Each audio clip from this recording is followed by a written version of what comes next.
তাই নাকি? তাহলে আমি দিচ্ছি এই শর্ত। কি শর্ত? তুমি আর আমার সঙ্গে কোনোদিন কথা বলবে না, আর তুমি যদি কথা বলতেও আসো আমি আর তোমার সঙ্গে কোনোদিন কথা বলবো না। ও বুঝেছি, চড়ুই দিদি বারণ করেছে তো কথা বলতে। অবান্তর কথা বলে কোনো লাভ নেই, আমার নিজেরই আর কোনো ইচ্ছে নেই তোমার সঙ্গে কথা বলার। কি এমন হলো লালন যে এক রাত্রির মধ্যে আমি এতটা বন্ধ হয়ে গেলাম? তোমার কি হয়েছে তুমি জানো, সেই হিসেব তুমি তোমার কাছে রাখো। লালন,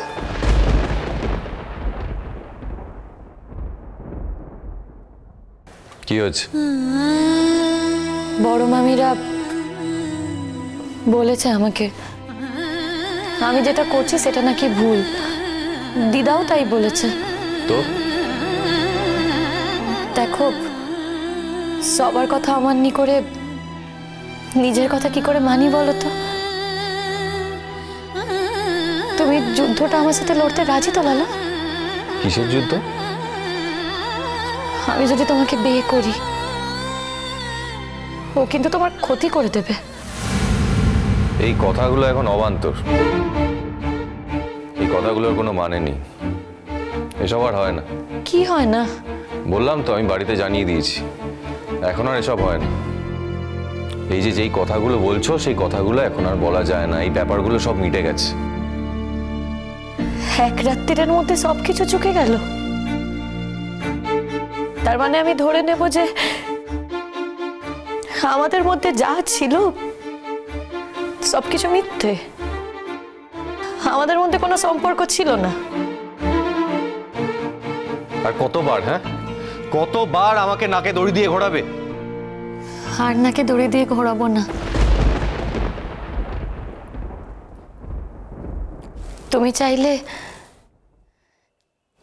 আজ কিংবা কাল কালীতলা মন্দিরে গিয়ে আমার স্মৃতিতে সিঁদুর পরিয়ে দিতে পারো।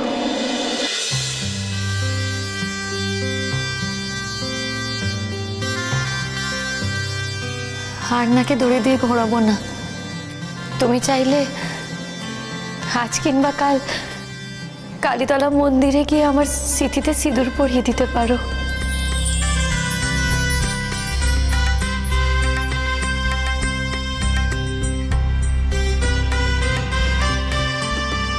কি অবাক হলে? তুমিও তো একদিন আমার স্মৃতিতে সিঁদুর পরিয়ে দিতে চেয়েছিলে, আর আমিও তো সেদিন না করিনি তোমায় লালন। তুমি যবে বলবে তবে, আজ কিংবা কাল যবে বলবে। হঠাৎ বড় মামু, বড় মামি, দিদা এনারা সবাই বলেছেন তাই তো? ধরে নাও তাই। ফুলঝুরি, অন্যের কথায় কিছু করতে যেও না, পরে আক্ষেপ করো। তোমার কি মনে হচ্ছে অন্যের কথায় আমি সবকিছু করছি? তাই তো মনে হচ্ছে। লালন, আমি যে কেন এই সিদ্ধান্ত নিয়েছিলাম সেটা আমি কোনোদিনও তোমাকে বোঝাতে পারবো না। কেন আবার? ওরা আমার ক্ষতি যাতে না করে তাই জন্য। সবই যখন বোঝো তখন আমাকে এত কষ্ট দিচ্ছ কেন তুমি? আচ্ছা, আমি তোমাকে কষ্ট দিয়েছি? দিচ্ছ না। আমি লজ্জার মাথা খেয়ে তোমাকে বললাম যে তুমি যেদিন চাইবে সেদিন আমার স্মৃতিতে সিঁদুর পরিয়ে দিতে পারো। তুমি কি বললে? তুমি কি তো একবারও বললে না তুমি আমার দায়িত্ব নেবে? তুমি বললে এখন আর এটা হয় না।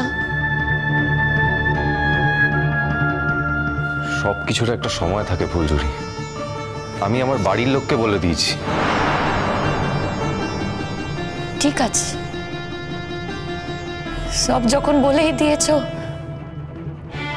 আর তো কিছু করার নেই। ঠিক আছে লালন, আমি তোমাকে সারা জীবনের মতো মুক্ত করে দিলাম,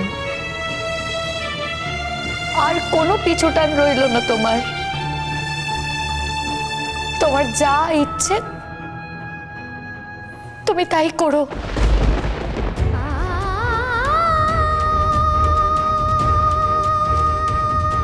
কি হলো, কোথায় যাচ্ছ? আমি তোমায় যেতে বলেছি? তুমি কে আমাকে বলার? হ্যাঁ, তোমার কথা আমি দাঁড়াবো কেন? আমি তো তোমার কেউ না, তুমি আমার কেউ না। আমি কে সেটা তুমি নিজের মুখে বলেছো। এখানে দাঁড়িয়ে দাঁড়িয়ে এরকম ভাবে কেঁদো না। কাঁদবো? এখানে দাঁড়িয়ে দাঁড়িয়ে চিৎকার করে কাঁদবো? আমি দেখুক, সবাই দেখুক, আমি তো কাঁদবার জন্যই জন্মেছি না।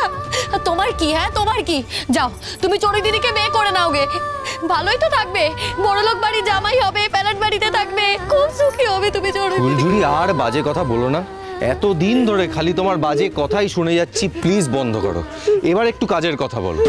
আর এদিকে তাকাও, এখানে দাঁড়িয়ে এরম ভাবে কেঁদো না। লোকজন যদি দেখে না, ভাববে আমি তোমাকে অপমান করেছি তাই তুমি কাঁদছো, আমাকে এসে মারবে। কে মারবে তোমাকে?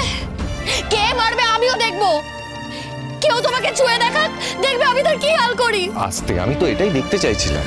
আমি তো এতদিন জানতাম যে আমার কপালে একটা খান্ডারনি বউ জুটছে। সে যদি এখন এরকম ভিজে বালির মতো স্যাঁতস্যাঁত করে, আমি আমার বউকে কি করে চিনবো বলো তো? হ্যাঁ, চোখটা মোছো, চোখটা মোছো তাড়াতাড়ি। এবার ভেতরে চলো, একটা দরকারি কথা আছে, চলো চলো না।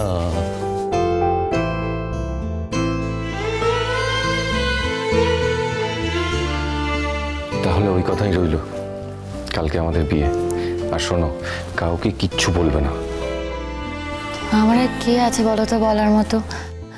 আমার তো আর কেউ নেই, ওই শুধু বড় মামা, বড় মামি। আর শোনো, যারা আমাদের ভালোবাসে, যারা আমাদের ভালো চায়, যারা চায় আমরা একসঙ্গে থাকি, শুধু তাদেরই বলবে। আর কাউকে কিচ্ছু বলবে না, কাক পক্ষীও যেন টের না পায়। তাহলে কিন্তু অনেক রকম ঘটনা ঘটে যেতে পারে। একবার খালি সিঁদুরটা পরিয়ে দিই, ব্যাস, আর কেউ কিচ্ছু করতে পারবে না। লালন, তোমার বাবা মা? দেখো, আমার বাবা মা যদি তোমাকে না মেনে নেয়, আমি আর কি করবো বলো? আমার আর কিছু করার নেই। তাই বলে আমি আমার বউয়ের দায়িত্ব তো অস্বীকার করতে পারবো না। জানো লালন, আমার না খুব ভয় করছে। কেন? দেখো, ও যদি আমাদের বিয়ের কথা জানতে পারে, আমি চড়ুই দিদির কথা বলছি লালন, তাহলে একটা কেলেঙ্কারি কাণ্ড ঘটাবে। দেখো, ও আমাদের বিয়েটা ভণ্ডুল করার চেষ্টা করবে। তাই বলছি, কাক পক্ষীও যেন টের না পায়।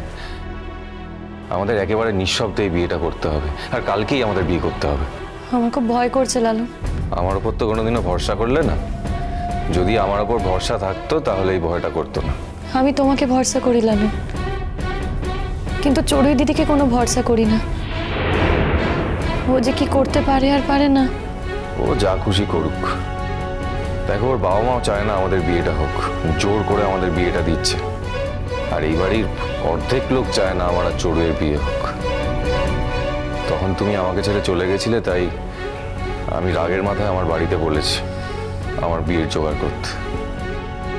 দেখো, তুমি যদি আমার পাশে না থাকো, তাহলে আমার জীবনে কে এলো গেল আমার তাতে কিছু যায় আসে না।